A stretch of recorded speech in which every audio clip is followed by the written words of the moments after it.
సన్నాలకు bonus ఎగనామం పెట్టేందుకు కాంగ్రెస్ సర్కారు ప్రయత్నిస్తున్నది. తాజాగా సన్నాల జాబితాల నుంచి 30 రకాలను తొలగించింది. బోనస్ ఇచ్చే 7 రకాల సన్నవరి విత్తనాలని అందుబాటులో ఉంచాలని తాజాగా సీఎం రేవంత్ రెడ్డి ఆదేశించారు. ఎరువులు విత్తనాల కోసం రైతులకు మళ్లీ యాప్ తిప్పలు తప్పవు.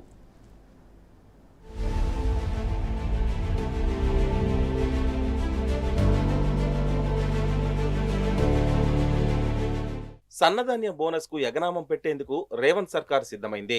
సన్నాలకు 500 బోనస్ చొప్పున అందించే జాబితా నుంచి 30 రకాలను తొలగించింది. ఇకపై 7 రకాల సన్నాలకు మాత్రమే బోనస్ చెల్లిస్తుంది. ఈ విషయాన్ని స్వయంగా ముఖ్యమంత్రి రేవంత్ రెడ్డి ప్రకటించారు. మంగళవారం ఆయన వ్యవసాయ శాఖపై ఎంసీహెచ్ఆర్డీలో సమీక్ష నిర్వహించారు. సన్న ధాన్యానికి బోనస్ ఇస్తున్న నేపథ్యంలో 7 రకాల సన్నవరి విత్తనాలను అందుబాటులో ఉంచాలని అధికారులను ఆదేశించారు. తద్వారా 30 రకాల సన్నాలకు బోనస్ ఇచ్చేది లేదని తేల్చి చెప్పారు.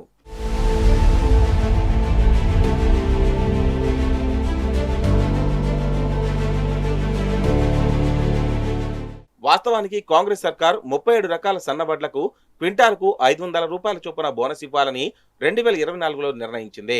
క్రమంగా సన్నధాన్యం ఉత్పత్తి పెరగడం, ప్రభుత్వంపై ఆర్థిక భారం పెరుగుతుండటంతో తర్వాత కోత పెట్టాలని భావించినట్టు తెలిసిందే.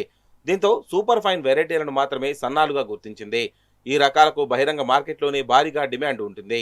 దీంతో ఆ ధాన్యం సర్కారు కొనుగోలు కేంద్రాలకు వచ్చే పరిస్థితి ఉండదు. కాబట్టి ప్రభుత్వంపై కొనుగోలు బాధ్యత తప్పుతుందని, ఆర్థిక భారం కూడా తప్పించుకునే అవకాశం ఉంటుందని కాంగ్రెస్ సర్కారు ఎత్తుగడ వేసినట్టు తెలిసింది. అందుకే 37 రకాల జాబితా నుంచి 30 రకాలను తొలగించి 7 రకాలకు మాత్రమే బోనస్ హామీని అమలు చేయాలని నిర్ణయించడం గమనార్హం.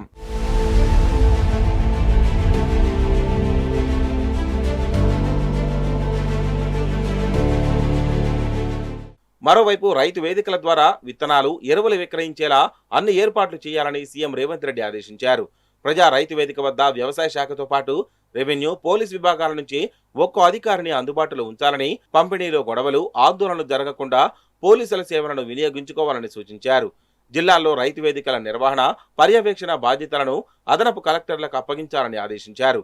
అటు ప్రస్తుతం యాప్ ద్వారా యూరియా పంపిణీ చేస్తున్నట్టుగానే ఇకపై అన్ని రకాల ఎరువులను యాప్ ద్వారా బుక్ చేసుకునే విధానం రావాలని ముఖ్యమంత్రి ఆదేశించారు.